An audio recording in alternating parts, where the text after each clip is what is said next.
আসসালামু আলাইকুম viewers, welcome back to my channel delicious cook. আজকে তৈরি করব খুবই মজাদার পপুলার একটা অ্যারাবিয়ান ম্যাঙ্গো ডেজার্ট রেসিপি। আর এটা তৈরি করতে না লাগবে কোনো হুইপ ক্রিম, না আছে কোনো বেক করার ঝামেলা।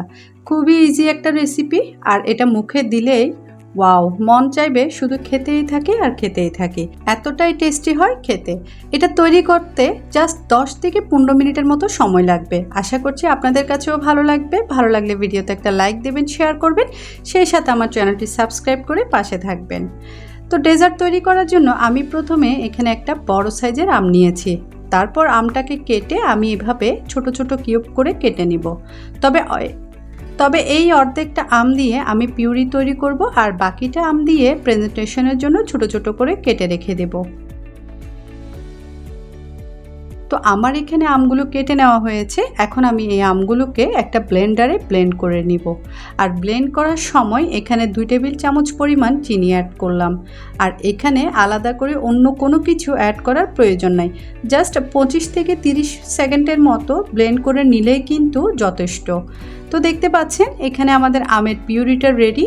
এবার অন্য একটা বাটিতে নিয়ে নিচ্ছি হাফ কাপ পরিমাণ লিকুইড দুধ। তার সাথে অ্যাড করে দিচ্ছি 2 টেবিল চামচ কাস্টার্ড পাউডার।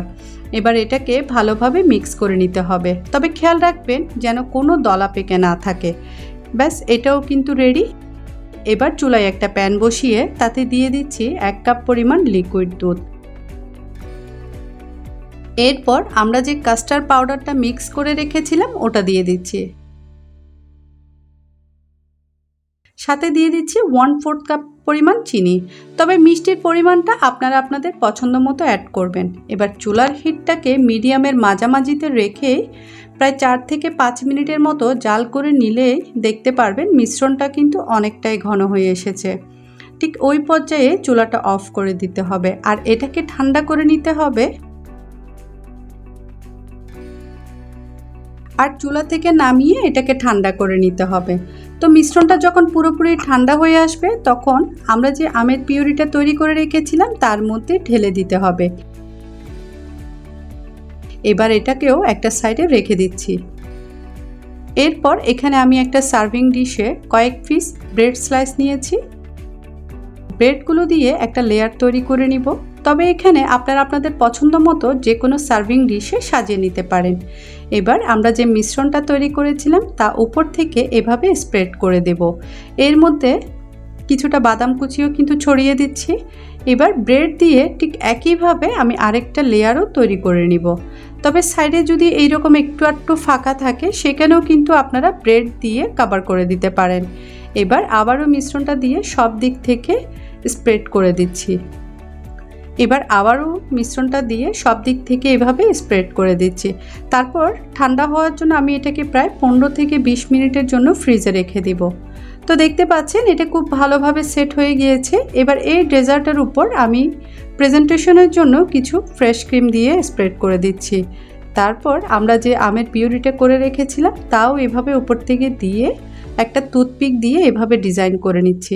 প্রেজেন্টেশনটা সম্পূর্ণ আপনাদের উপর ডিপেন্ড করে। আপনারা যেভাবে ডেকোরেশন করতে চান ঠিক সেভাবেই করে নিতে পারেন। এবার কিছুটা ম্যাঙ্গো স্লাইস দিয়ে পুরো ডেজার্টটাকে আমি আরও কিছুটা সাজিয়ে নিলাম। ব্যাস, এবার এটাকে সেট হওয়ার জন্য প্রায় 3 থেকে 4 ঘন্টার মতো ফ্রিজে রেখে দিব। তো ফ্রিজ থেকে বের করে নিলাম। দেখতে পাচ্ছেন এটা খুব সুন্দরভাবে সেট হয়ে গিয়েছে। এখন এটাকে সার্ভ করে নেওয়ার পালা। ওয়াও, দেখতে কি যে সুন্দর হয়েছে, মাশাআল্লাহ। তো দেখতে পাচ্ছেন কতটা ইয়ামি আর ডেলিশিয়াস হয়েছে। খেতে তো অনেক বেশি টেস্টি হয়েছে, মুখে দিলেই যেন মিলিয়ে যায়। একবার অবশ্যই বাসায় এটা ট্রাই করে দেখবেন। দেখলেন তো কত সহজে আর ঝটপট একটা অ্যারাবিয়ান ডেজার্ট আমরা বাসায় তৈরি করে নিলাম।